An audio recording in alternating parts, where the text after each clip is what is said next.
আগামীকাল দক্ষিণবঙ্গের সব জেলাতে বিক্ষিপ্তভাবে থান্ডারস্টর্ম লাইটনিং এর হওয়ার সম্ভাবনা রয়েছে এবং তার সাথে ঝোড়ো হাওয়া। কোনো কোনো জেলায় 30 থেকে 40 কিলোমিটার প্রতি ঘন্টায়, কিছু জেলায় 40 থেকে 50 কিলোমিটার প্রতি ঘন্টায়, যেমন পশ্চিম বর্ধমান, বীরভূম, পূর্ব বর্ধমান, মুর্শিদাবাদ এবং নদিয়া আর উত্তর 24 পরগনা, এই জেলাগুলোতে ঝোড়ো হাওয়ার গতিবেগ ঘন্টায় 40 থেকে 50 কিলোমিটার হওয়ার সম্ভাবনা আছে, আর বাকিগুলোতে ঘন্টায় 30 থেকে 40 কিলোমিটার। আর উত্তরবঙ্গে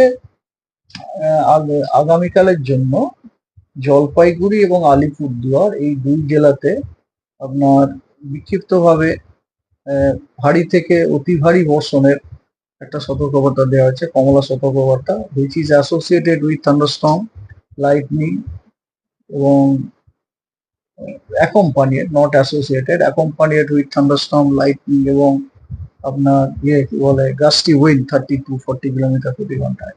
এছাড়া উত্তরবঙ্গের সব জেলাতেই আপনার বিক্ষিপ্তভাবে থান্ডারস্টর্ম লাইটনিং এবং ঝোড়ো হাওয়া 30 to 40 কিলোমিটার প্রতি ঘন্টায় হওয়ার সম্ভাবনা আছে। আর দার্জিলিং, কোচবিহার এবং মালদা, এই তিনটি জেলাতে বিক্ষিপ্তভাবে ভারী বর্ষণেরও সতর্কবার্তা।